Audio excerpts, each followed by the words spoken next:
Jesus Christ, parasocial! You need to log off! Jesus Christ!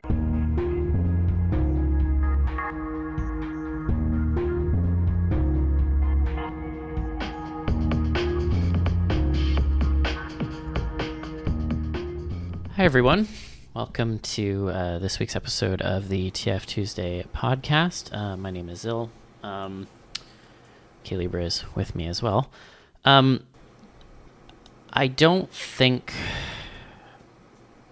anyone could have anticipated the conversation we're going to have today, and it's really upsetting, to be frank. For those of you who aren't aware, Dragoneer, real name Sean Peach, passed away on August 6th of 2024. He was 44 years old, and he was in large part the person who owned and has kept Furfinity running for most of its lifetime. What we'd like to do is kind of go over what we think some of the takeaways might be for folks, because at the end of the day, the website is a really big part of the fandom and always has been. And a lot of folks are rightly concerned and upset with not only what's happened, but also what this may mean for them in the long term. I think it would be unfair to just dive into that without actually having kind of a conversation about the person that Dragoneer was, or at the very least giving background on that, because I think a lot of folks, you hear about people running websites and you don't really think too much about it. And the number of folks that I've seen talking about things online after finding out about his passing, many of them have said, oh, I didn't even know who this person was until now, and now I'm upset. So I think it would be beneficial for us to give an overview of his life and, people's experiences on that front, and give just kind of some of the facts and let people take away from that what they want, before we kind of go into our conversation. I will also say, you probably heard a bit of a little gag at the beginning, and I want to be clear about that. The reason why it's there is because a lot of people online, because of feelings and what have you, have decided to act completely foolishly just in general, in terms of talking about people that they've never met and forming their own idealized relationship to said parties in their heads, to which I say you do need to actually log off and stop being parasocial, because someone has died, and there are folks who genuinely knew the person who are mourning, and I think they should be allowed to do that.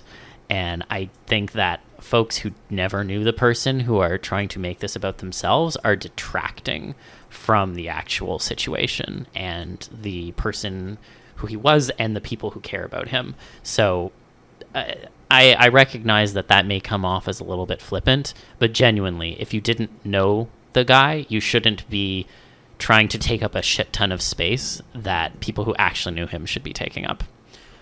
So that's what that is at the beginning. And it's, I think, a reminder for the kind of tone we're going to try and strike here, in terms of just being very straightforward and blunt about things. Because I think, especially within the transformation space, we are perhaps the closest thing that I guess we have to a media platform or journalism platform. And I say that kind of loosely, but I also mean it seriously. And I think from a journalistic perspective, it would be unfair, again, to not tell a story and relay facts and then let folks decide from that where it goes. So that all being said, I think, first of all, I want to just say that what happened to him is a fate that should not happen to anyone. The fact of the matter is that the medical healthcare system in the United States killed him. That's the cause of death that should be on the death certificate. And we'll talk more about that a bit later, but I want to also make that clear at the start, that no one should ever have this fate, ever. This is not a fate that I would ever wish on anyone. It doesn't matter what kind of a person you are. And he absolutely did not deserve what happened to him. It's horrible. It's awful.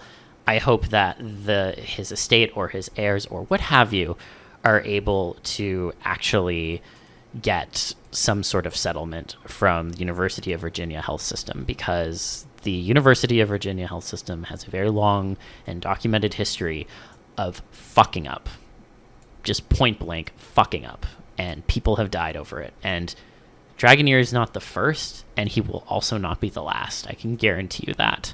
So again, we're going to touch on that a bit later, but I think it's really important to also remember that what happened to him is unconscionable and should never happen to anyone. And the fact that it did happen should infuriate. It should make you fucking angry at the state of things. And if there's anything that I would like the furry community in general to take away from this, it's that this should fucking radicalize you. Because when people try to create no politics spaces, politics will come and find you. So all that being said, again, we're going to talk about that later. I know I've said that like a few times now, but I just really want to emphasize this at the top, that this is not a fate that should happen to anyone. And I have my deepest condolences to those who actually knew him and are mourning. Now, that being said, again, I think it would be fair to also give a brief overview for those who didn't know who Dragoneer was, because a lot of this conversation is not actually going to be about him, but I think it would, again, be journalistic malpractice to not at least kind of share an overview of the person he was and how that then sets up for some of the later conversations that we're going to have. So I guess to start off very much with the positive, over the past, week, essentially, as the timing in terms of when this podcast comes out, there's obviously been an outpouring of grief on social media, on the site for Affinity itself. A lot of folks have been sharing stories that they had of interacting with him. From pretty much the vast majority of these anecdotes, they tell a story of someone who was very kind and giving and went out of his way to try and cultivate a sense of community. The fact that the website still is up is in large part because of self-sacrifices that he made from a financial perspective. Fur Affinity is not a website that turns a profit. It's a money loser, to be frank, from everything that we know about it.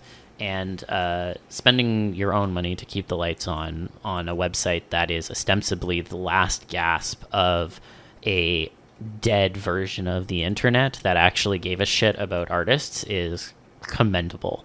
The vast majority of furries have an account on the website. They have a platform to some degree because of the website, and this is why there's so much consternation about what might happen to it now, because it is a website that, per Wikipedia, has a monthly traffic of somewhere in the realm of 20 million unique visits.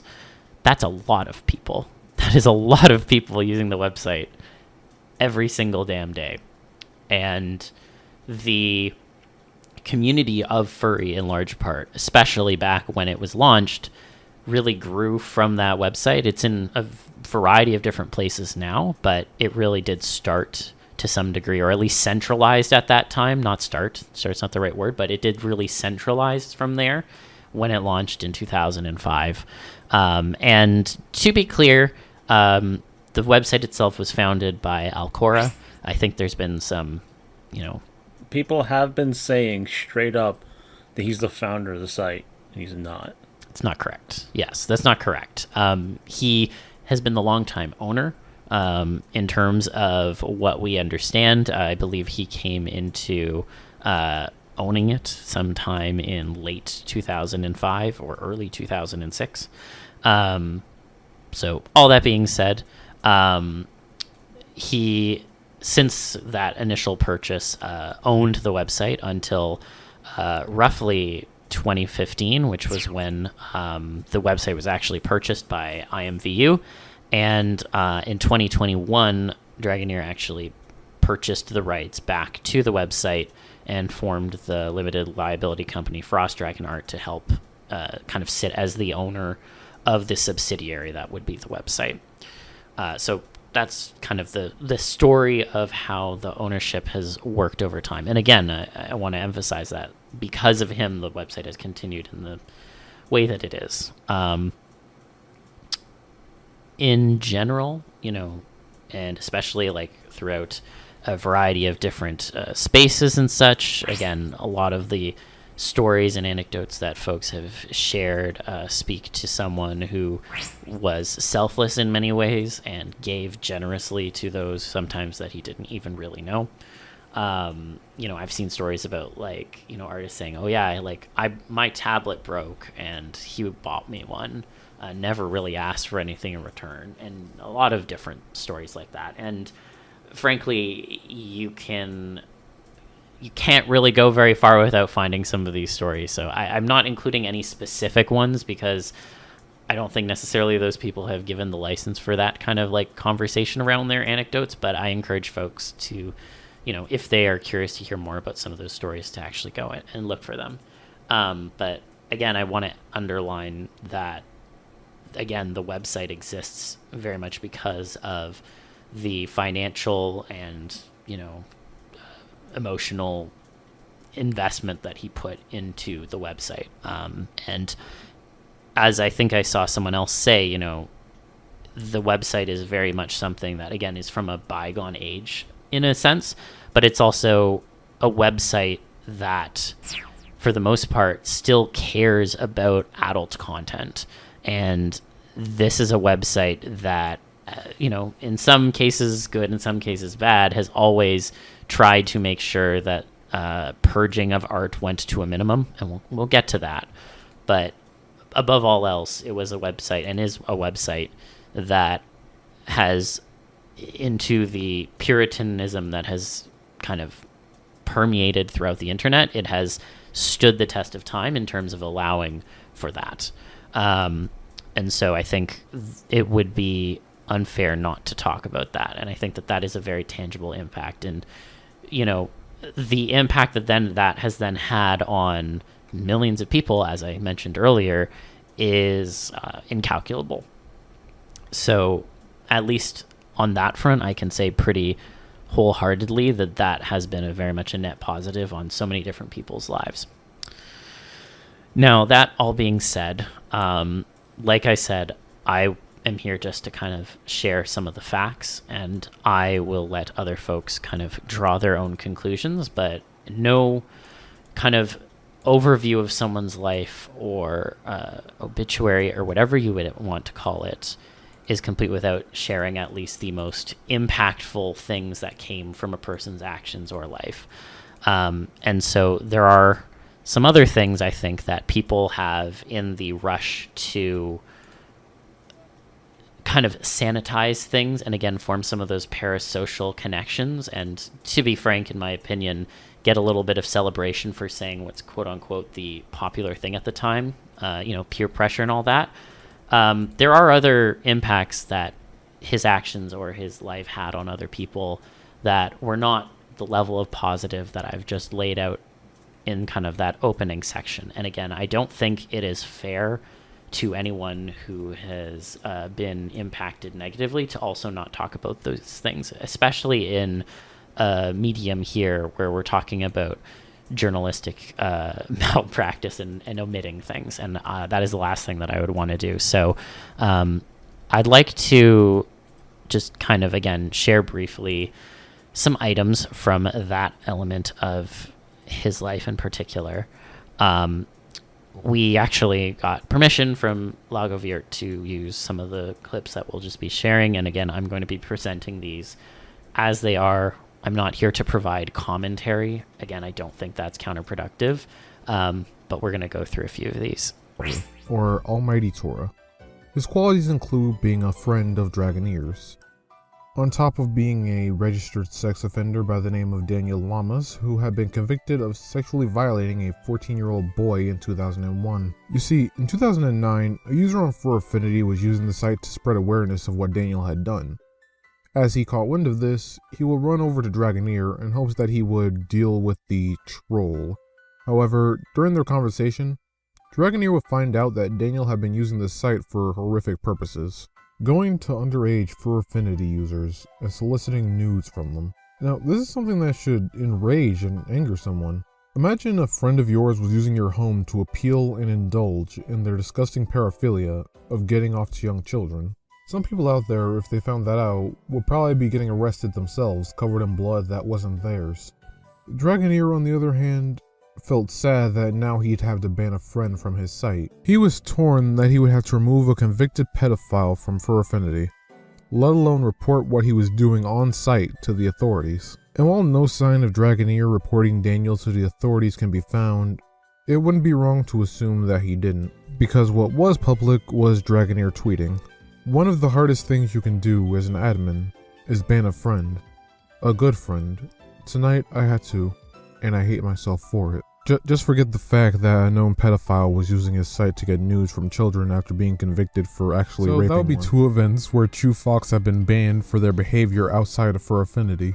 Both examples that were, for the most part, pretty harmless to others. So you would think that any large-scale deplorable behavior off-site could get you banned from Fur Affinity, right? Well, Terrangriff's issue would go on to disprove that. You see, Terrangriff was another user on Fur Affinity, only instead of going on TV talking about mersuits, she had the unfortunate experience of falling victim to a stalker, Frederick Sam. He would post her personal information onto multiple sites, Fur Affinity being one of them. Easily the most horrifying action this user took was a not safe for work story he wrote about her. The story consisted of the main character, presumably a self-insert, breaking into Terran's house, stealing her fursuit, and sexually violating her. What makes it even more abhorrent is the fact that he used her real name and address in the story, making several comments about looking up Terran's address and how easy it was to find where she lives.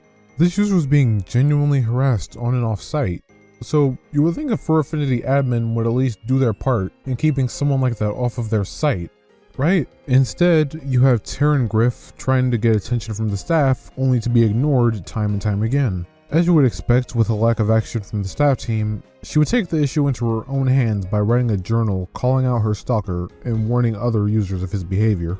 A journal that can no longer be found, because this is when the staff team would begin to take action against the issue.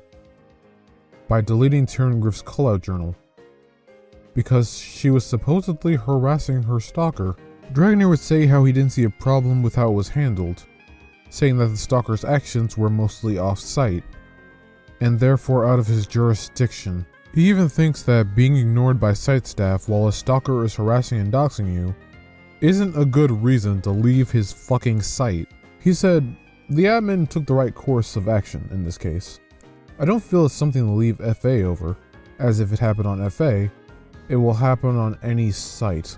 There is a point there, but here's another point to think about. If this were to happen on a site that takes blatant harassment seriously, maybe Dragoneer wouldn't have had to waste his precious time saying that he couldn't be bothered to at least try to care about the safety of his site members. And with these two different occasions, whole thing. In December of 2013, Dragoneer announced that a team of volunteer programmers would begin work on the fourth attempt at rewriting the site.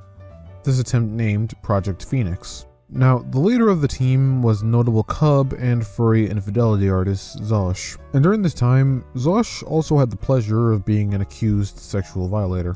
In 2010, there were private messages leaked showing one of Zosh's ex-partners, Virality, coming to Dragoneer making claims that Zosh emotionally manipulated and intimidated her into having sex with him. Dragoneer's response was telling her to keep quiet about it. He clearly saw no problem bringing Zosh onto the project, regardless of how horrible it would be for his already abhorrent PR. Just like Xenonuke, an uproar of the upset will plague the comments of the announcement, multiple arguments breaking out between those who disliked and liked the cub artist. Dragoneer said that he was neutral on the issue of whether or not Zosh actually sexually violated her, just before saying on Twitter that Zosh couldn't have because she willingly drove to his house. But back to the rewrite. Two other alleged things that I would like to also submit to the record before we kind of move on. Based on some reporting that happened at the time from Dogpatch Press, who's a actual reporter in their own right, Dogpatch Press alleged in a 2018 article that Dragoneer was in some fashion, slow walking the implementation of hate propaganda rules. And in particular, from some of the tweets that are still up, not only does it show that Dogpatch Press was attempting to have a discussion with Dragoneer about the fact that, posting fictional Nazis is the same as being a promoter of those ideologies, to which Dragoneer had responded at the time that artistic depictions can be allowed because there's a fine line between promoting it in real life while still being allowed to art of bad people. Again, this is in relationship to Nazi art, some of which is still up, and you can find it on archives, and also referring to folks who were part of far-right groups at the time who were openly applauding the lack of enforcement from moderation, and at the time, in particular, also applauding FA's new policy of having anonymous moderation so that moderators would not be identified when they made some of these discussions. Dogpatch Press also alleged that only once IMVU was tagged, because at the time IMVU owned the site, it was only then that a policy was updated for the code of conduct roughly 6 to 7 days later.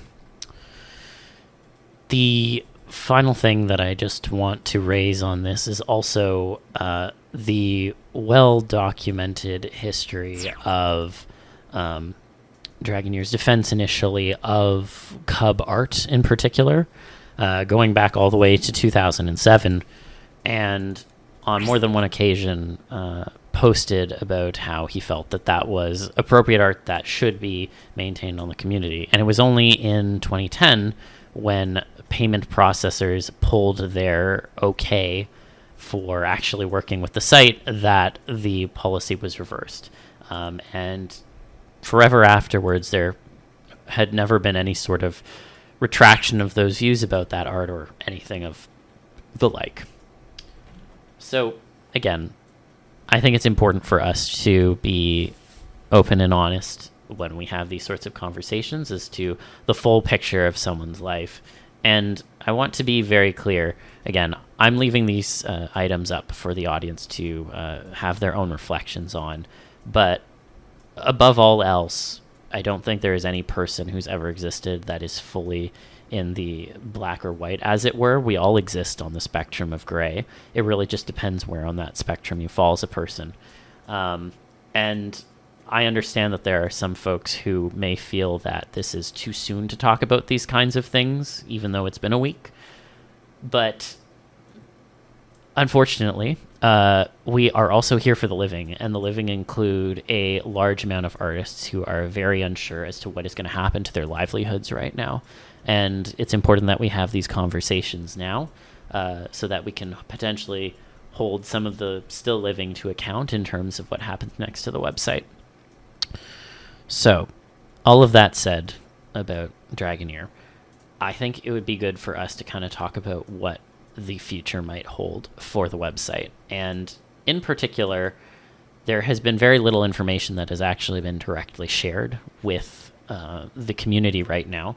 And I understand that some of the admins and moderators are, we're friends of Dragoneers and are likely mourning. I understand that. However, Fur Affinity is also, at the end of the day, a website that is being used by 20 million people, and it is both a business and a service. And so when there is some sort of ground-shaking change to the operating model or potential to the operating model, it's understandable and fair, in my opinion, for users to have a little bit more clarity in terms of what will happen next. In terms of the facts that we know, as I kind of said earlier at the top, the website was owned not only by Dragoneer as a person, but also by his holding company, Frost Dragon Art LLC. The way that LLCs actually work, when you incorporate an LLC, you do need to have some kind of a succession plan if there are no other directors tied to the LLC itself. So either there are other directors at this LLC and they will then become the owners, or there is some sort of plan that has been laid out in terms of this website will be delegated to what have you.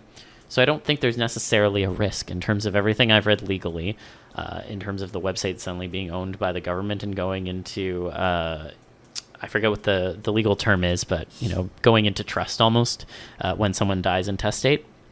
I don't think that's necessarily going to be the case based on what I've read. I'm not a lawyer. There's been furry lawyers who have opined on this, and I'm kind of going off of that, so I appreciate the context they've given. However, if the website isn't going to, disappear from a lack of ownership, the next question is who's going to be paying these bills now? Because again, as I said at the top, this is not a website that has been financially profitable from all accounts in terms of what we know publicly. And Dragoneer, for large part, was footing the bill for large part over the past many, many years when it wasn't owned by IMVU. And to be frank, the only leads that I have seen in terms of who may take over the website are concerning and have not exactly engendered the greatest amount of support. But I think it's fair for us to also talk about the possibility that it will go away, not in the necessarily immediate future, but in the medium term. Because again, this is a website that, by all accounts, has operating costs that go above whatever sort of revenue it gets. And it has existed in large part because of the generosity of one person. I don't know if that person, another person, will step up, or even if they will be allowed to step up. And so the question then becomes what happens to artists who have built their platforms on this website. So I've talked for almost half an hour. I'd be curious to hear your thoughts on this front, Libra. I think that you mentioning that we are here for the living is definitely one of the things to remind people of. Grief or not, we're here, and we're ideally not going anywhere anytime soon. And while we're here, we need to actually make sure we know what to do with the coming days. I definitely went a lot of places, literally and figuratively, because of her affinity, because I decided to open an account on the stormy night that Hurricane Sandy flooded me out of my, at the time, home.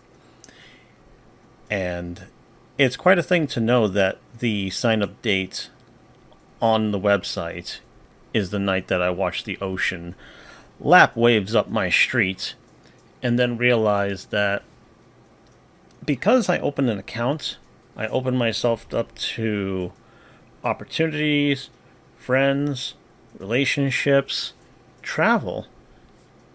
Now I got another citizenship.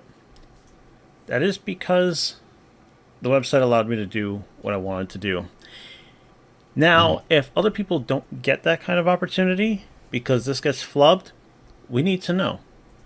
There have been like a number of attempted upheavals and lots of major dissatisfaction with things about FA over the 20 years that it's been around.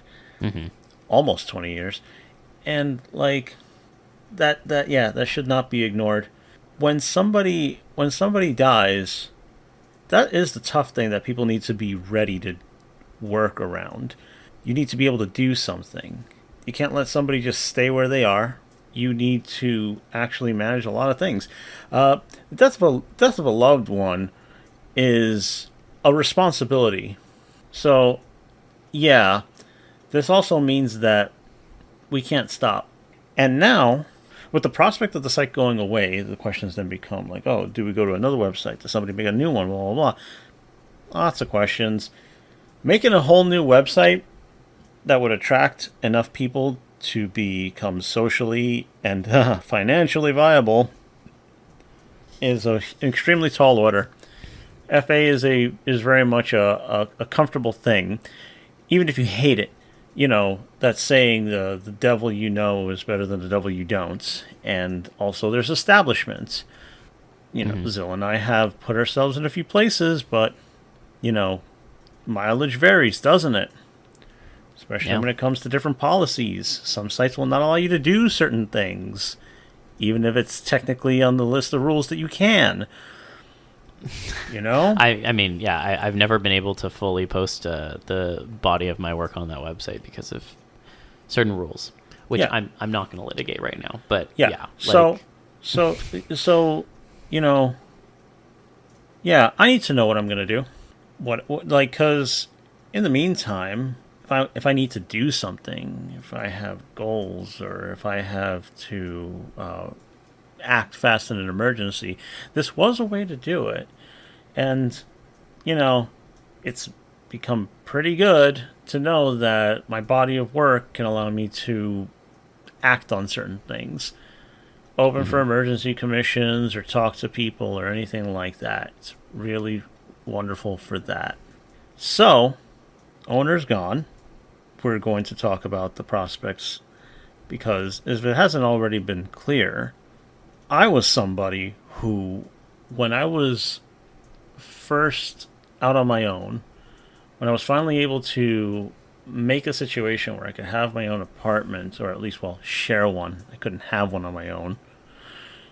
I was able to do a lot of commission work through FA, a ton. All right. Underpaid or not, I was making some money, and that money was helping me get through a lot of things. It was helping me. It was helping me get around. It helped me get out of being massively fucked over by a scam moving company. I was able to do a lot, again, because I had a platform on FA to do so. FA allowed me to draw whatever it is that I was mostly comfortable with, and I couldn't get away with that on DA. And Twitter was not going to be a thing for me at that time either. It was very useful. And when you are somebody who goes there just for the art, if you just look for things, or maybe if you just kind of buy art from artists and stuff like that, I don't know how many of those people actually understand that this isn't some kind of piddly, oh, make your living with a real job sort of thing. This matters. Making money through your art requires connections, platforms, and a place that can service all that in an affordable way. FA is fucking free, you know? Yeah. That makes it viable for lots of people to just possibly change their lives. And if they're still running on it, they have to figure out what to do to maintain it. This also means that it is a responsibility of the people who are now in charge of the site to do something, and soon. Yeah, because this is a website that is enabling people to have their entire livelihoods be made through it. And I really want to emphasize that this is, like you said, it is a website where people's lives are being enabled, not just from the perspective of, just an artist who's trying to get by, but even like for artists such as disabled artists who aren't making any kind of income outside of their art because they can't do anything else otherwise. Like, these are important groups that we need to be thinking about. And if we are leaving those people in the dark because, we just don't want to give out information, that's a disservice. And it's, in my opinion, a grave injustice too. There are so many people in the Fur Affinity Discord who were very concerned on this front, and they weren't allowed to talk about it, which, again, I'm trying to save that stuff for later. But, people are understandably concerned, and it's not fear-mongering to be worried that your livelihood might be taken away from you because the one person who was keeping it going is now gone. That's a genuinely terrifying possibility. And like you said earlier, Libra, like, Fur Affinity is a place that, artists are able to come and have had the opportunities to build all these connections and had their lives completely changed through it. And there isn't a competitor. Let's be fucking clear. There is no competitor to Fur Affinity. Not in terms of volume, not in terms of size. Obviously, there's other art websites where you can potentially post your work, but none of them are like Fur Affinity. And it would be extremely condescending to say to artists who currently make their living through Fur Affinity that, oh, well, if the website does something happen to it, you can just go elsewhere. Because no, that's not how that works. Nope. We are all familiar, especially folks who have been on the internet for a long time. We are digital nomads in the sense of we're familiar with having to pack up and move to another website when one goes under. But this one has been here for almost 20 years. It'll be turning 20 next year. That is an institution at this point. That is older than Twitter. Okay, this website is older than Twitter. It's older than a lot of other websites that are on the internet. It's kind of an internet colloquialism too. If you say like, "Oh, Yeah. well," people make jokes about it, like, "Oh, look, did you open your Fur Affinity account? Like, do you have a Fur Affinity?" And like, and sure, whatever, negative joke, haha. But that's saying a lot. You know, it's like it's like the game theory guy. You know, everybody jokes about it, but when everybody's just like talking about it and making little cracks with it, it's like he said, that's it, you've made it. There are so few things that have that kind of impact, and it would also be very irresponsible to not recognize that either. That's how big it is to the internet, not just furries, the motherfucking internet. Do not overlook that. Do not fuck that up. Don't allow that to just fly over your heads. Yeah. Like even, I gotta say this because I am a little upset at the prospect that people might just be kind of trying to tell people to, you know, be quiet while artists are concerned. You know, even if you don't really care about what artists have to do to live or whatever, just remember that site, in conjunction with the artist, makes your legacy. And I don't think you would want to be remembered as the people who allowed that website to die. Yeah, I agree. And I think that it's grossly irresponsible, again, for artists to be left in the dark for at least 96 hours as of the time of this recording. And I doubt that there will be any additional information come when this episode releases. Of course, now that I've said that, something will, but you know what I mean.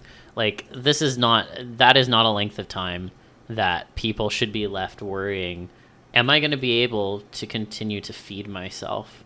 Am I going to be able to potentially try and purchase health insurance on my own? Maybe that's going to be jeopardized now because I'm not getting information, and my ability to purchase that health insurance might go away tomorrow. And no one is telling me what's going to happen. I know absolutely nothing. Especially with all the things that are going on in the world right now, that's a dereliction of duty, in my opinion. And I am genuinely concerned just in terms of, again, not in the immediate term. We've been told that, you know, there's not going to be any immediate changes, and that, you know, there's folks who are going to keep the website running in the short term. I think the exact wording that was given to us was that the existing staff and director team remains in place, and there are some unknowns that need to be worked out, but in the near term, nothing regarding the website is changing. That doesn't really tell me anything. It really doesn't tell me anything. It doesn't tell me who's going to be taking over running the site. It doesn't tell me anything about who's going to be owning the website now. It doesn't tell me anything about what I might need as someone who's trying to make a living off of my art. There are so many unknowns. Who's going to be paying the bills? Who is going to be in charge now of policy updates for the website? Because, again, you know, at the end of the day, the owner's word is kind of final, and I know that there's always been a lot of controversy around policy changes, like, you know, looking back to our emergency episode of season 3 with Pez. You know, we have no idea what the future holds on these fronts, and the first way to try and get an understanding of where those things might go would be to understand who are exactly the people who will now be calling those shots, and we don't have that information. And let's be clear, I know we've been talking about furry artists in general, but this extends to TF artists too. This is why we're talking about this. The TF community in large part lives on Fur Affinity as well. Obviously it exists in other places, but it has existed on Fur Affinity for as long as Fur Affinity has been up and operating and serving furries in general. So all of these things are affecting TF artists too. And there's something to be said about the fact that we're sitting here speculating as to what may end up happening to a website that has been the backbone of the community. And again, if anyone wants to say that's quote-unquote fear-mongering for showing genuine concern for artists, I have a bridge I'd like to sell them. So, Yeah. Do not be so myopic, short-sighted, if you will, to think that it's not a big deal. Furry exists because of art and artists, mostly free art. Art that you can just look at and save and do whatever you want with it almost. Anything you can get away with anyway. The way I see it, you have to really let this get perspective, not on your mortality, but on what this means for you, for like just your day-to-day. Really, really, man, I'm amazed at how it can really just go over people's heads. What exactly makes the stuff that they think is so important?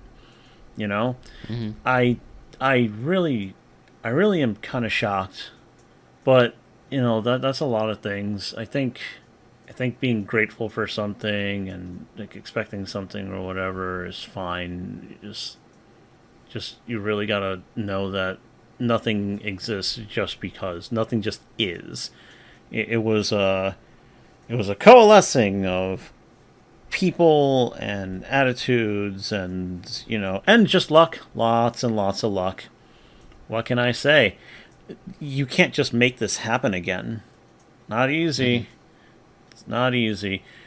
So, like, yeah. Don't forget that. Oh, and by the way, in case people are thinking something like, oh, there's, like, Twitter and stuff. Fuck out of here, man. Come on. You know who owns that fucking thing right now, right? Need I say more? Yeah. Facebook? Look at who owns that. Need I say more? Blue Sky? Fine, I guess, but it's not. That doesn't have that much traction. It's an incomplete project so far, and people aren't really biting because the people that are on Twitter are not there. That's how difficult it is.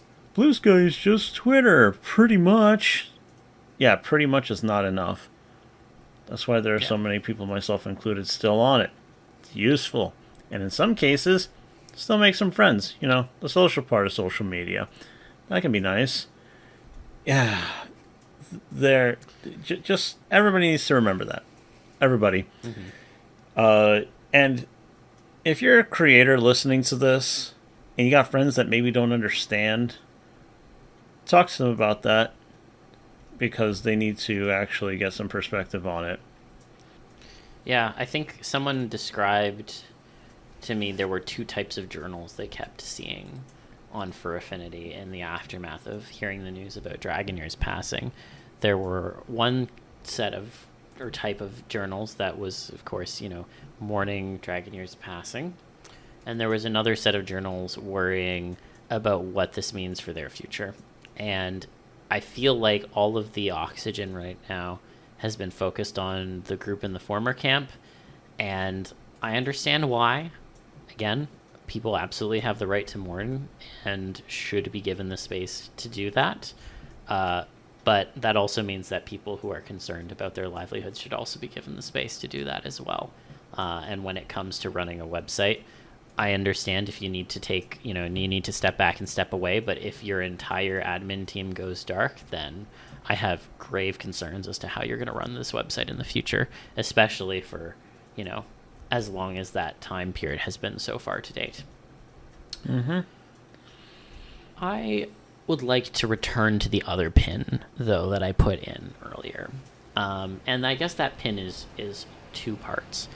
The first being related to the medical system that is complicit and responsible for, at the end of the day, what you could almost call a murder.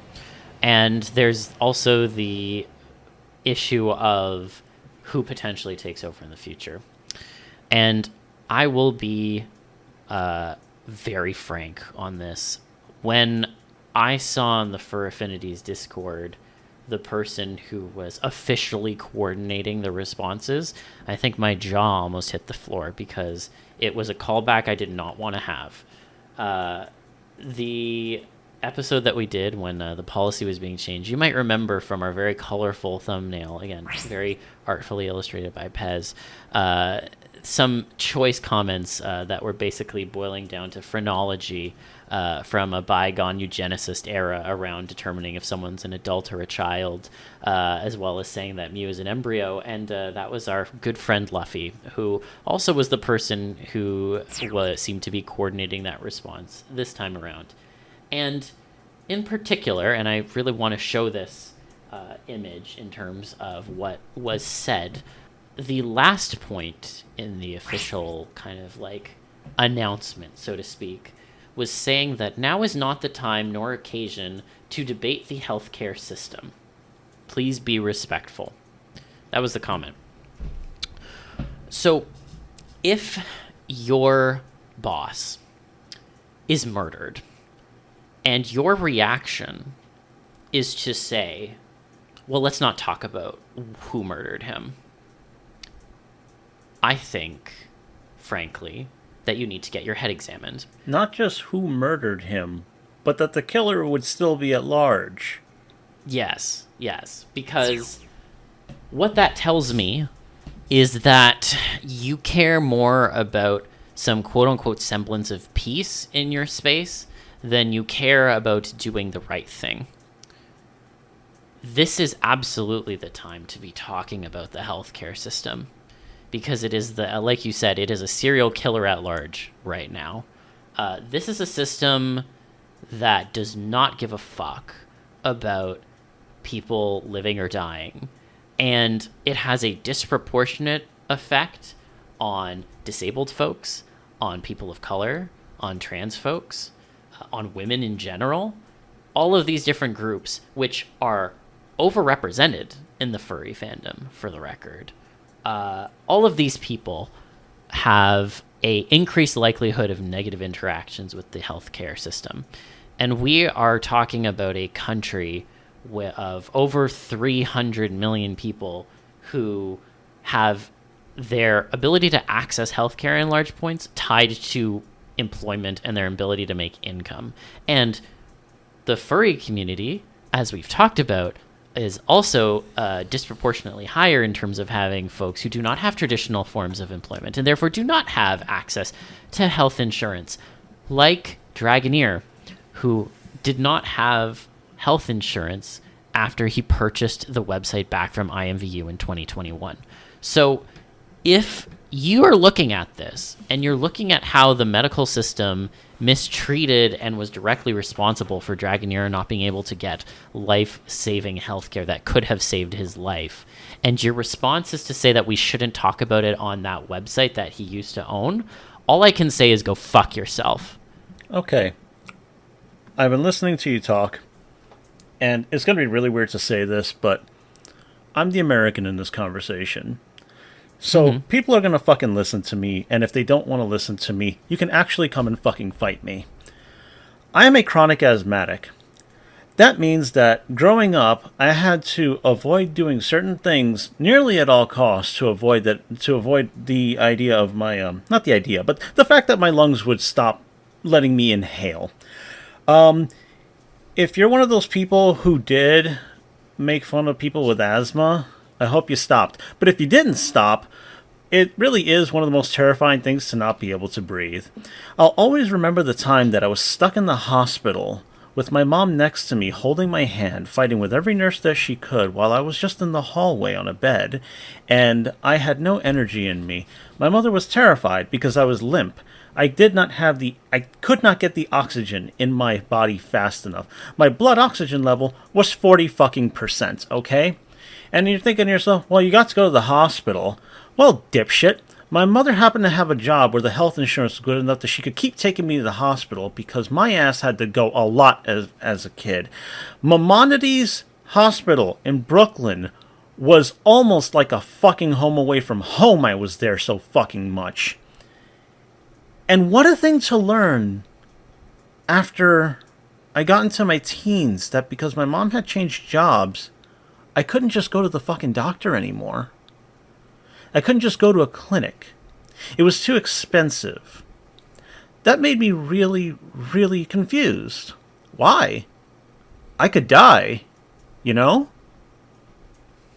I've never had worse asthma attacks than I did when I was in my youth. But I remember that feeling every single time. I was told once, by the way, that if you want to know what it's like to have a real asthma attack, take a straw, put it in your mouth and, pinch the straw, and try to take deep breaths through it. Don't fucking stop. And see how fucked up that feels.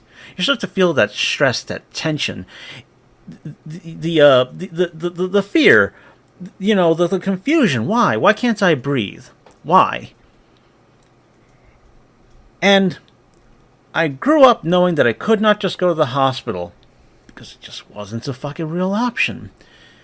To little me, who would be in the hospital for probably 2 weeks at a time because maybe I ate popcorn and I wasn't supposed to, or maybe I went into a house with a cat and I didn't even see the cat, but the dander was there. Now I can't go to the hospital, but I know how bad my asthma's been. I could have medication. I could take preventative measures. Well, if I could just avoid asthma altogether, don't you think I'd turn into something that couldn't fucking have it?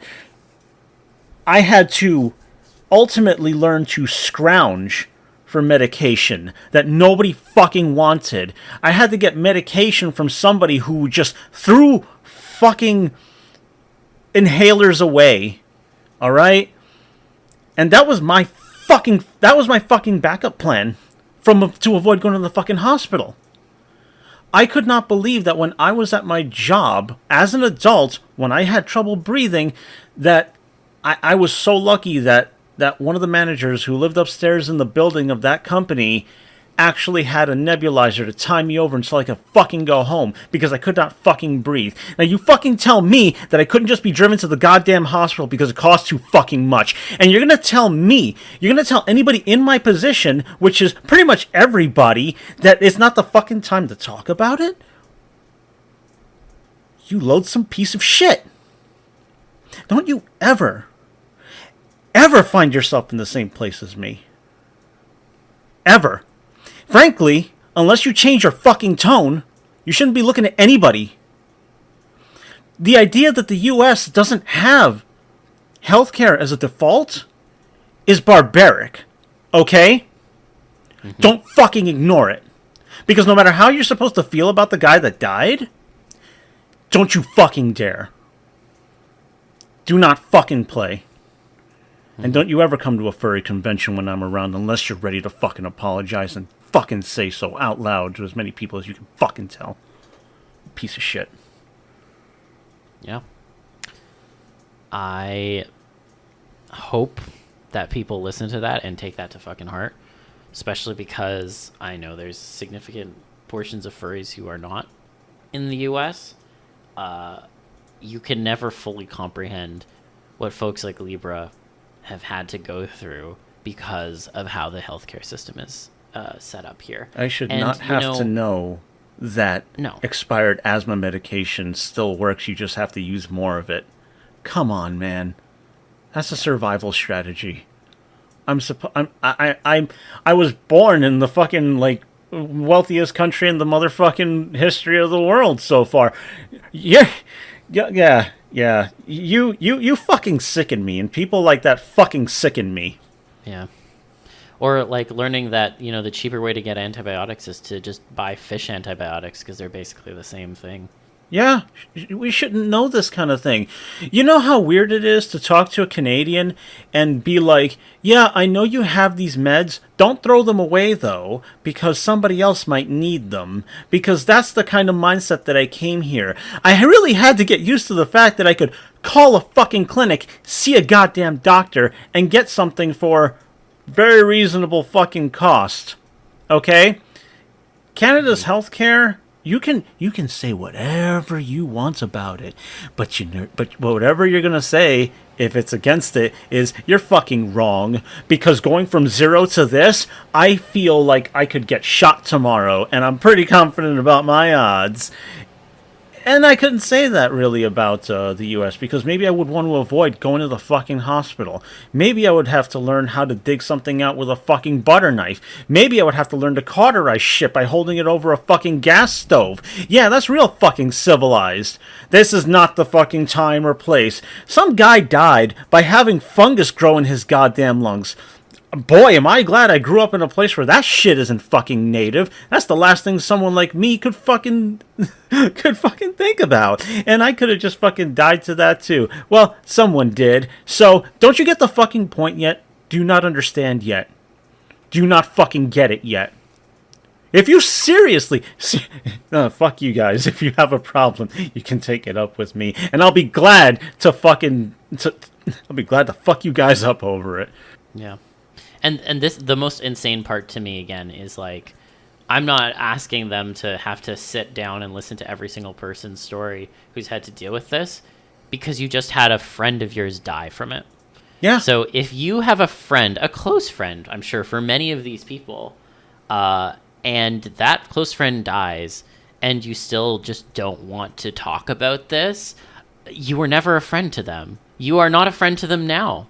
I'm sorry, you're not. Because at the end of the day, if my friend died, I would be fighting for them for every single remaining day of my fucking life. I can fucking guarantee that. And to be frank, this is the kind of attitude I see from a lot of folks who do the whole no politics thing. Ooh, no politics in my furry space. Guess what, bitch? The politics are gonna find you anyways. It doesn't fucking matter. And frankly, most of the people who say that are privileged white folks who just don't have to deal with it because they can insulate themselves from it. So again, to those people, I say go fuck yourself. Because again, the politics will find you. It will find you in some way. Maybe not now, maybe not in 5 years, maybe not in 10 years, but it'll find you eventually. And you'll feel like a fucking idiot because there were things you could have done in the past, potentially, to help starve that shit off, and you chose to stick your head in the sand. Yeah. The politics will find you. It does not fucking matter. So to tell us, after someone who, again, I am seeing journals all over FA, posts on Twitter and Blue Sky, talking about the impact this guy had on them, and you are telling them that we cannot even talk about the system that killed him, I don't even know what to say to you. I do. There just isn't enough fucking space on my hard drive for it.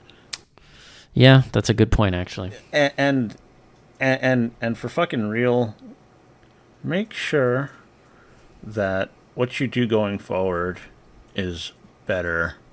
You got to understand that the sheer... That was it. That's what I wanted to say. The sheer fact that you can actually make apolitical spaces is a gift to you.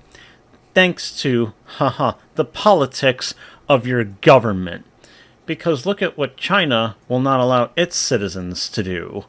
And if you think, and if you don't know what I'm talking about, you can educate yourself. And for those that just want a little boost, talking online the way we do, doing Twitter bullshit, IRC or whatever, all that shit, no, you don't get to do that in China. They have that shit on lock. They fucking do. You fuck up, you trip something, government could know about it. What the fuck else is a social credit score for? They weaponize it. That can happen anywhere. Anywhere. So you get to sit and say, no politics here. No politics here. That is what we call a political statement. And and if you think I'm being, pretentious about it, no. By abstaining, you are taking a position. It's on the sidelines. It means that none of this is important to you, good or bad. And I think that there's no such thing as neutrality in this instance, because doing nothing will allow horrible shit to happen to you and to everybody else, which you need to understand. This isn't just everybody else. It's you. You are part of everybody else. So So remember, the next time you get to say that there's a no politics rule in your little space, you could act like, it's my space, I get to do what I want, so fucking what, I'm gonna do whatever I want. Keep it out. Keep it out. I don't need to hear about it. Yeah, okay, sure, man. There was no way I wasn't gonna learn about the stuff that's been going on. I'm just glad that there's some good fucking news in the recent fucking weeks. Holy fucking shit, something good. Yeah. Don't you want to share that too? It's empowering. I thought a network of people in a community that could work together to create something good. Even if it's like a platform or something like that, where many tens of thousands, hundreds of thousands of people could come and congregate, share content, and wait a minute. And then possibly even organize things to help other people. There's so many options. Just keep it apolitical, right? And that's the other thing that really galls me, because when you think about the spaces from which furry sprang from, in large part, these were always subversive spaces. This is a community that goes against the grain of society. It just is a fact. Furry is not a quote-unquote common thing. It is not the quote-unquote mainstream. Frankly, I hope it never is, to some degree, because I think keeping it weird is also important, because it also allows the weirder quote-unquote parts of the fandom to continue to exist. And I think the last thing we want is a sanitized fandom. But taking actions like trying to take politics out of a discussion like this is paving the way for sanitizing the fandom. Because again, it's, no politics, whatever. Well, there are certain groups that benefit from those decisions of standing on the sidelines, and they're not the ones that you want to be encouraging. At the end of the day, furry, when it was created, and for the vast majority of its history, it has been a subversive space where people can be whoever the fuck it is that they want to be. And it is disrespectful, frankly, to Dragoneer's legacy to try and come in and sanitize the fandom literally while his body is still warm. Because that's basically what this is. Let's be very fucking clear. People talk about, you should wait to do X, Y, Z. Well, you know what? I don't think it's actually respectful to immediately after someone's died go out and say, don't get mad at the serial killer. I think that's pretty disrespectful, to be frank. And the fact of the matter is that's what some of the folks on the Fur Affinity team as it stands right now chose to do. So when we talk about the future of the site and what the future might hold, I really, genuinely, truly hope that this is simply a misstep that was made in the heat of the moment, and that there will be course correction and things will improve, and the administrators or whoever else ends up in charge is committed to continuing to fight for a space that exists for adult content, for artists to continue to make a living off of it, especially folks who are in disadvantageous positions. I hope that's what they continue to do. But I also have to be realistic and look at the evidence. And right now, the evidence is not great on that front, because we're seeing a want to keep people in the dark for, frankly, as long as possible, and also to not actually try to create some sort of a movement around the fucking thing that killed the owner of the site. So none of these things are positive points in their favor, and it's entirely possible that those things could change. But you know what? I'll be frank with you all. I don't think they're just going to do the right thing because they think they should. You know how they'll do the right thing? If people fucking make noise about it. And guess what? Fur Affinity has a long and storied history of doing the right thing after people spoke up. There were one or two incidents that I pointed to, alleged incidents, as it were, in the past around things around the hate policies and other things about that, like banning cub porn. And you know what? Those things in part were because people on the user base stood up and said, this is fucked up, please, someone needs to do something about it. That's kind of what I'm hoping we do here, too. I mean, this, whatever, like, you couldn't talk in the Discord about the serial killer, that time has probably passed. I don't think we can regain that. But fighting for causes that actually affect people is something that we can and should do, and we can do every day. And again, recognizing here that, as someone who grew up in Canada, I'm coming from a very different perspective here, and it's not like, I can necessarily go out and change the U.S. healthcare system, but I can certainly fucking support people who are doing that. I can contribute my voice to that. I can work to support people who are in situations like Dragoneers. And that's the other thing, actually. There's a lot of people who are in Dragoneer situation right now, right this fucking moment, in the furry community. And that would be something that the Fur Affinity team could actually be elevating. They could say, maybe we don't want to talk about this issue. It's too complicated. But you know what? There's people on our site right now who are going through similar things that Dragoneer just did. So let's uplift their cases. Maybe we can help them get funding to get the treatment that they want. That's not what Fur Affinity is doing. But it is something that we can do collectively as a community.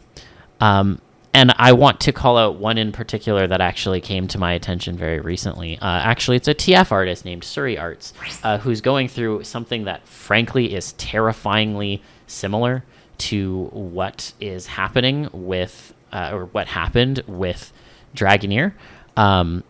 In their kind of journals, they've talked about how the medical system is killing them and how they are kind of at the end of their fucking rope. And a large part of that is because of how the U.S. healthcare system will not get them the help that they actually need in a, perfunctory manner, a prompt manner. And so much of what they are relying on now is funding.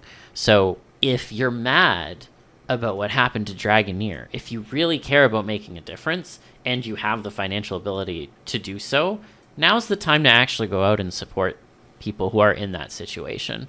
I'm calling out Surrey just because I know of them and I know of their situation. And again, I have seen their updates over time, and it just gets more and more dire. But there are so many different Surreys out there right now on the website who could use that kind of support. And FA has chosen not to elevate those things, but that doesn't mean that we as a community can't. And so if there's anything that you can take away from this episode, outside of the fact that we need to fight to continue to make sure that the site continues in a way that that actually honors the legacy that Dragoneer is trying to kind of have, the other thing I would really like you to take away is that there are still things that we can do to fight back against this healthcare system. And it may feel small sometimes, and it's fucking dystopic that people are having to rely on GoFundMes and coffees and donations just to fucking survive, because that is a fucking dystopia. But it's the dystopia we're living in right now. And what we can do as a community is try to help those people. And I would fucking love if the people who are running for Affinity would elevate those cases. But if they won't, we can. And I think it's incumbent on all of us to do so whenever the fuck we can, to try and honor Dragoneer and what happened to him, to be frank. There is one other thing aside from this to also consider. If something happens to the website, then when people move, we don't know if people will begin to move to one place en masse or if there's going to be like a scattering. We don't know.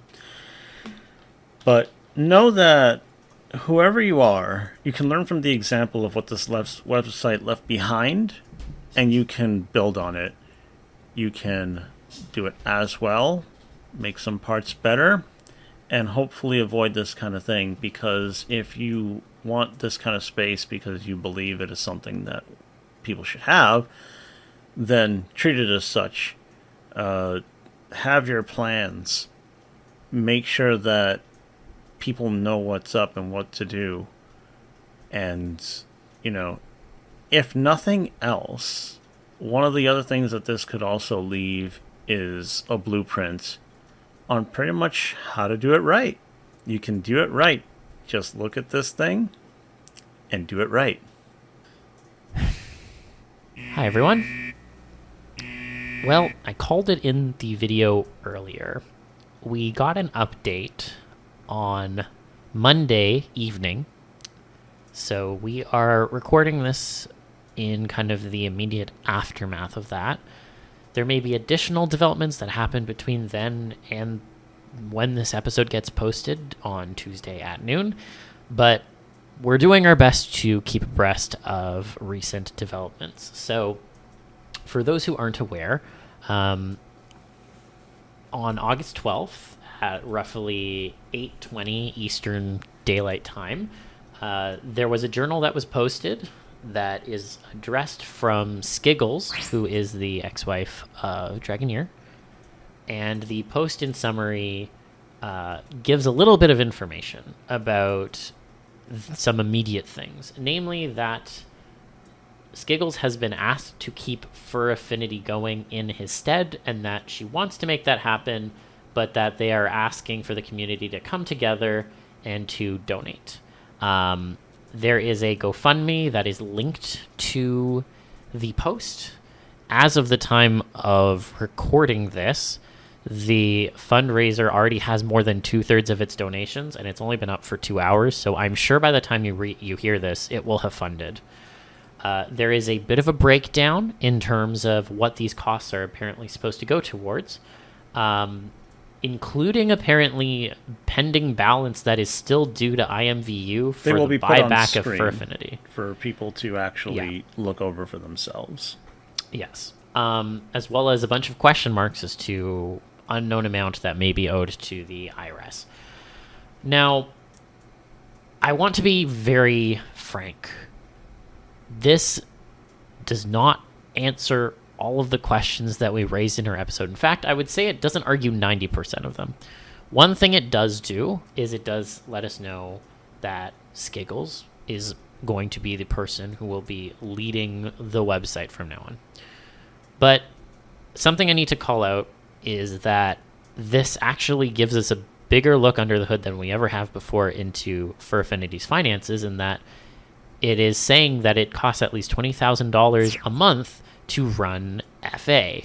And that would mean that we're looking at roughly $250,000 to run the site every year, which is an interesting number.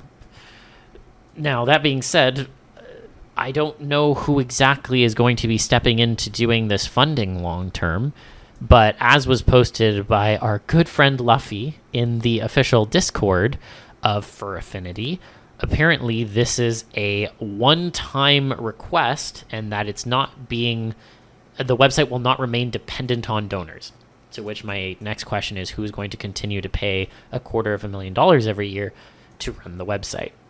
And to be clear, I want to say something else. If that number is incorrect, or this has been misrepresented, it would be great to have more information, but we are literally just going off of the little crumbs of information that are being piecemeal fed to us, which is kind of the entire fucking problem that we raised during the rest of the video.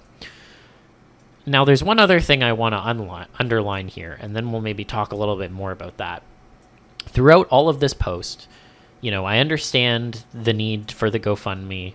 I hope it funds so that they can, pay for the medical expenses, so that they can pay for Dragoneer's mother to actually be able to travel to his funeral, to, put some money down on the mortgage before it needs to be sold so that the mother has time to go through things. These are all things I hope that happen. I want to be very clear about that. That being said, this would have been the perfect opportunity, again, to highlight the injustice of the healthcare system, because, as we said many times in this video already, there are a lot of other furries who are suffering from the same thing that killed Dragoneer. We highlighted one case, but there are many. I understand that the thrust of the post is still about, the immediacy for FA. I understand that. But there is no mention of anything related to the health system, or potentially using this as a way to galvanize people to use this as a moment to drive forward for something better. Not just for the site, but for its users. So, dear listener, I decided that I would go into the Discord of Fur Affinity and ask, because previously, as we said, that discussion was banned from the server itself. Now, time has passed. It's been a week. Now we're fundraising off of his death. So surely enough time has passed that we can talk about his killer. Well, dear listener, apparently I was incorrect, because I asked very clearly, now that we're fundraising for these costs, are we allowed to talk about the thing that fucked Near over? Because it was banned before, and the cost that's still outstanding is frankly a sickening system of a system that fucked him over and continues to fuck over people every single day. I was almost immediately jumped on by at least 4 different users telling me, no, I'm not allowed to talk about that. It's not the time to talk about that. And me even bringing it up is messed up because it's not going to bring him back. I mentioned that there are furries in crisis right now from that very same system who could also use support once the fundraiser is hopefully successful. Not before. I'm not asking for precedence before this is dealt with. I understand the importance of the website. And yet, again, I am told it's too much politics. That same refrain that we talked about earlier in the episode. Word for word, I was told that talking about it is too much politics, and that apparently talking about a broken system isn't going to bring him or anyone else who's been affected by it back. The people who are still alive, it's not going to bring them back. And then, to top it off, both a moderator on there, as well as our good friend Luffy, made sure to come in and also tell me that no, complaining about a system won't bring him back, nor will it change the costs that are owed. We just need to spread the message of the GoFundMe and donate. That's all we need to do. And then this problem will just be solved. The medical system won't be an issue anymore. And, as per Luffy, we're just not allowed to talk about it. And then, for added measure, I was told that bringing this up in the first place was me grandstanding. So, nothing has changed in terms of the other issues that we talked about for Fur Affinity. They are still clinging to incestuous leadership. I'm not talking about Skiggles, I'm talking about these other people. They are clinging to no politics as a rule, even though, again, we're talking about someone who killed the owner of the website. And on top of that, how dare anyone question that we maybe want to talk a little bit of politics, because, again, the politics will find you. And to top it all off, I'm sure this fundraiser is going to be successful. It'll be good when it's successful. I have no idea where this extra money that they're going to raise is going to go to. It's pretty clear it's not going to be given to other, furries who might be in medical distress. Again, something that would be taking this tragic thing that's happened and trying to make something positive out of it. I'm sure that the money's just going to go to Fur Affinity. There are question marks. You have no idea if those question marks are for that. You don't know. Yeah. Nobody knows. And by the way, in case you aren't aware, because we didn't talk about this earlier in the video, but there is a history of GoFundMes for Fur Affinity having the money used for things they're not actually fundraised for. I'm not alleging that that's going to happen this time, but I want to put it out there because it's a concerning piece from history, and history informs the present. So, yeah, I'm sorry. I'm going to be questioning where this extra money goes, and frankly, again, this was a moment to try and turn something into a galvanizing effort. But no, instead we're told we need to sit down, shut the fuck up, and eat our food. Yeah, specifically. I am galled. I'm galled that the fucking itemizing of what these expenses are supposed to be, punctuated by question marks? What do you think, I'm fucking stupid? What the fuck are you putting question marks there for? These people insult everybody's intelligence. And mind you, people donating to this cause, fine. I understand where they're coming from. A lot of them are trying to come from a good place, or at least one that, makes sense. Hey, we're actually talking about trying to keep the fucking website going because we spent a bunch of time in this episode talking about why it's so important. But no, question marks. Question marks and shut up. Yeah, you know what? It may be your space, and it may be yours to run how you want, and those are the rules of the Discord, you don't like it. Well, I'm I'm not on Discord right now, and I'm not on your Discord. Your rules fucking suck. Your moderation fucking sucks. And the people in there who jumped down his throat also fucking suck. All of you fucking suck. This is something for you to look back on and be fucking ashamed of. It's embarrassing. You people are not adults, you're not serious people, and you don't give a fuck about anything I had to say. Because if I was fucking dead, nobody would be donating to me or my goddamn mom, because I wasn't popular enough. Also, don't worry about voting or anything like that, because, hey, I'm just like, whatever, man. I'm dead. It won't bring me back. Man, you people are so fucking selfish. Utterly, disgustingly, narrow-mindedly selfish. I cannot believe any of you motherfuckers. Do not ever look me in the eye for anything other than a sincere apology. By the way, the math attached to the journal doesn't add up, because the fundraiser is for 75, but the numbers add up to 93, plus a bunch of question marks.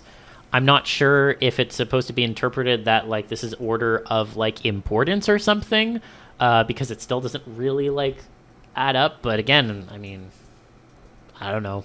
I'm just someone asking questions, and we can't have that. Not in the Fur Affinity Discord, because you're not allowed to ask questions there, apparently. We're not allowed to question these decisions that are made on a website that, again, thousands of artists depend on for their livelihoods, okay? Again, the way that this journal reads, if I'm going off of what is being presented to me in terms of what it costs per month to run Fur Affinity, who's footing the bill? Who's going to foot it long term? Because that's a lot of money for just one person to be paying. And goodness knows how much Dragoneer had to spend on the site to keep it going every month. But he wasn't even able to finish paying back IMVU for the cost of when he bought it back. This is not a cheap thing to keep running. Based on the tone that I'm reading, it sounds like they're going to sell it to someone. I'm just going to call it straight out. It sounds like they're going to sell it to someone eventually. And goodness knows what will happen then. And once again, the users are left in the dark, because how do we know if and when they sell it? It's going to go to someone who's going to maintain the same policies. Who fucking knows? Nobody knows. And that's what makes me upset. There is still no clarity from this. This is basically just a post about the GoFundMe, which again, fine. I don't have a problem with that. But they could have used it for so much more, and when they are offered opportunities to do that, they pivot away and they double down on the same fucking no politics bullshit that is actively suffocating the space. Yes, absolutely. I also want to say that it's really tragic how there are people who have made a lot of memorial art and statements saying, oh, thank you so much for everything you've given us, everything you've given us. Everything you've given us. So if Dragoneer is responsible for so many opportunities and giving them so much, and you want to talk about his fucking legacy, you want to add on to that by saying, don't fucking worry about it, shut up. Don't worry about it, shut up. Don't worry about it, shut up. You're serious about this. You're fucking... You're spitting in those people's mouths too. I just want to be extremely clear about that. When there are people just giving this guy all of their love and compassion and support and all these condolences, and you're spitting in their fucking mouths. Yes, you fucking are. Mm-hmm. So, my empathy toward the people who said, thank you for this website and the opportunities it brought. Because the people who are around now, they don't actually give a fuck. They simply do not. I don't know who any of these people are, and I probably won't unless I go digging, which says a lot. But hey, that's how it's been, isn't it? Hasn't it? That's how it's been, and nothing is really going to change for the better. This is the canary in the coal mine, everybody. I'm not saying to panic, but I do want everybody to temper their expectations, because very fucking clearly, these people are not serious people. Not about this. They don't give a fuck. They don't give a fuck, and they want to make sure that they also, and this is also what I'm going to dare to say, they want to maintain a narrative, a very specific narrative, to make sure that whatever goal they're trying to reach is met. Because why else should you narrow the conversation? Why? There's only one reason to, really narrow a conversation in the face of something like this, specifically this, and that is to create a narrative to meet an agenda. I do not trust these people, and for as long as this website is up, I will use it as much as I fucking want to, because hell, I'm not there. I'm there on my own fucking stress and fucking pain. That's me. That's every artist that made something off of FA. Use it until it's gone, because I don't think it's gonna last. Or if it does last, it's like Zil said, it'll probably be sold, and when it's sold, it will be the end of FA as you know it, and it'll become something new. All gloves are off at that point. And again, I'm just, I'm going to sit here and say, I hope that people consider making profiles on websites like SoFurry or Weasel, because it's always better to be in more places. As someone who's been on the internet for a very long time, it is always better to be on more places. Just like, folks on Twitter should be making blue skies, because you never know what's going to happen. I encourage you all to make accounts on other furry websites. Not Ink Bunny, because fuck them, for reasons you can dig into on your own, but the other ones. Very much encourage you to check that out, because like Libra just said, I have pretty good faith that if the website is sold, it will not be the same afterwards. And given the peek under the hood that we just got, it sounds kind of inevitable. So I can hope, but frankly, like we said in the episode, everything points to it being negative, and this is just a further example of that. Yep. Yeah, don't trust these. Yeah, don't trust these people. Do not. They do not have your best interests in mind. They simply don't. And I can say that. Do I have proof? Bitch, nobody has proof. You fucking show me why I think that they have anybody's best interest in mind. I would love for someone to show me where the integrity is or the transparency, because right now we are continually asked to go off of goodwill, and frankly, I know a swindle when I see one, so I'm going to call it out like that. I'm not talking about the GoFundMe. I'm talking about these people and their intentions. I have zero faith that they have good intentions, especially with how they continue to clamp down any possibility of other good things coming out of this that benefit people other than themselves. And just fuck Luffy. Yeah, fuck you, Luffy. Fuck you. You also don't get to look me in the face unless it's for a sincere apology. It's where to start, baby. Everybody can change, right? And speaking of change, yeah, FA's transformation community is really solid there. I get to exist specifically in this thing that we have made 100+ episodes on, because of the kind of platform that it offered. I get to do that. We get to do that. Okay? If you're a furry, but also TF is big for you, remember that they don't have your best interest in mind in a community that already was incredibly scattered.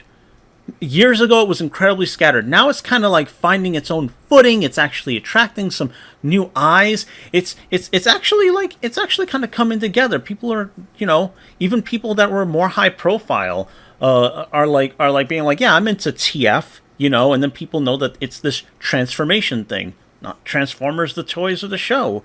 It's this, and FA does allow for us to benefit in that way, and to have a thing that we like to call community, and to be able to find and connect with our other artists, make friends, make things like this podcast, like the Island of Dr. Moreau, all those things. FA is a good tool for that, and they don't give a fuck. So watch your own asses, keep an eye on them when you can, and just remember that ultimately you are responsible for any success or anything you create. This place just allows it. All right? It is not thanks to them, but I say in spite of them. Yep. And for the record, since they've always had an inconsistent approach on this, given all the things we've talked about earlier in the episode, if we get banned from FA because we made this podcast, that will only underline what they fucking are. So Yep. I just want to put that out there if that, for whatever reason, comes about. Yeah. But don't ban us. You want to be brave, right? Free speech. We didn't do politics in your stupid fucking Discord. We're just doing it here on our shitty little show. Ha ha ha. Yeah. Be bold, why don't you? Be bold, because there are some interesting things that I've seen posted. And boy, it's amazing what you can post on FA. I am very, very interested to see how you handle people saying what they want and free speech and shit like. Sorry, free speech. I think. Sorry, no. Is it? Wait. Is it too political to say that we can say whatever we want and that we have the freedom to do whatever we want? It might be too much politics. Wait a minute. Hold on a second. I mean, there are people who thank the site actually for making them, more familiar and accepting with LGBTQ plus people. Getting familiar with fucking people that just are not hetero and shit like that. Non-cis. Wow, the website that has a Discord with mods strictly enforcing a no politics rule. Is that a little too much? Is it a little too much? Don't be a fucking coward. None of you be cowards. Look me in the eye. Come on, you're bigger than me. People are giving you tens of thousands of dollars. People barely give me anything. So come on, be brave. It's just me. It's just little old me. Fucking assholes. Fuck you people. Cut? Do we cut now? I don't know if you had any closing thoughts, Libra. Man, I think this is way bigger now than the person that died. Really think about it. The parasocial thing. Yeah, absolutely stand by that. Because, no, lots of us did not know him. I didn't know him from a hole in the wall. And I gotta say that I still have to recognize what his decisions allowed me to achieve. We have to make sure that we don't get caught up in the story of just someone who did something, even if it led to good things. You do have to think about the bigger picture, because this is about the bigger picture. Now it is. Now this makes people think of why healthcare fucking sucks in the US. There are plenty of answers. None of them are good. And also about the tenuous existence of the furry spaces online. I'm not a furry. And now there's a lot of furry friends that I got. They need this shit. And I also could use it too, because my stuff works for the crowd, little part of the crowd. I'm not that big a deal. So don't squander this. Do not squander this, and do not just narrow it down to the person. The person, you can learn everything you want about this person. You can feel however you want. I think you really need to remember this is about the effect that everything else has had. Because, hey, people aren't thankful to this guy for nothing, after all. They're thankful to him for big things. Now, don't go just saying that and then sticking your head in the sand, too. Actually pay attention. That's what I think. No, I think that's a good point. I think in terms of my own closing thoughts, I mean, at the end of the day, I really hope that this radicalizes people in terms of the situations that people within the community are facing every day. And Dragoneer is one of many people who has been done in by this system. And again, he will not be the last, unfortunately. There are people right now, whenever Yeah, you're they're listening happening to right now. right now, Yeah, they're it's either dead or happening right dying now. because of this. Right now. Yeah. Yeah. And that's a fucking travesty. And, for a community of folks who ostensibly like to be community-minded, well, community also means stepping up for people. And that's something that we actually do have the ability to do and make an impact on people. So I hope people consider that. And I understand that there will be folks who aren't thrilled with how we've potentially covered some things. That's fine. I'm okay with that. I can sleep at night with the decisions that I've made. And if there are folks who feel strongly one way or the other in terms of sharing a full picture about someone's life, I hope you can sleep at night too. But again, I don't want to detract from the fact that this is not something that should ever happen to anyone. This should not have happened to Dragoneer. What happened to him was unconscionable. And I am deeply sending my condolences to those who knew him and are grappling with the mourning that they're doing right now. And I hope that folks who perhaps were on the other ends of some of their other interactions are also managing their feelings in whatever way that they can. But again, as we said kind of at the beginning, this is, bigger than one person. And I understand the attraction to, a collective prodigalizing of oneself. But please, please, please, let the people who actually knew him honor their friendships and their memories. And don't try to make this about yourself, because I've seen enough people doing that online that it genuinely makes me sick to my stomach. Yep. There's a reason why I started with that fucking parasocial meme. It's a funny joke, but it's also fucking true. And if you did know him, then please share your story. Talk about the impact that he left on you. I think everyone is better served when we tell our own stories. But if you don't have one, shut the fuck up. Genuinely, shut the fuck up. I don't say that lightly, but shut the fuck up. Yeah, it's fine with me. And I genuinely hope that we can, as a community, fight to continue to have FA as a space that is welcoming of adult artists, that is welcoming of folks from all different, facets of life, and can continue to potentially make a livelihood off of. Because if that goes away, then that would be the true desecration, in my opinion, of the legacy of good things that Dragoneer did do if this website dies. And the people who are currently now being handed over the ability to keep it running, that falls on you. You were his friends, apparently, so fucking don't fuck it up. And right now you're fucking it up. Even if you weren't his friends, this is your job now. Do not fuck up at your job. Your job's actually important. You like being important, don't you? Fucking do it. Yeah. Anyway, I think that's it. Yeah. Again, this was not the episode we thought we were making this week, but here we are. And I genuinely hope that folks actually listened to the whole thing and took in the context of everything and the nuances. I'm sure there will be plenty of people who didn't. That's fine. Again, I can sleep at night with the decisions that I've made. Yeah, it's all there, man. It's all there. It's all there. But at the end of the day, if you did end up listening to the whole thing, I appreciate you. Thank you for doing that. We'll be back next week with more of our usual content. But in the meantime, I hope that you keep an open mind with everyone that you come in contact with. And that I really do genuinely hope you continue to stay radicalized from this experience, because God knows we're going to need a lot of it over the next few months.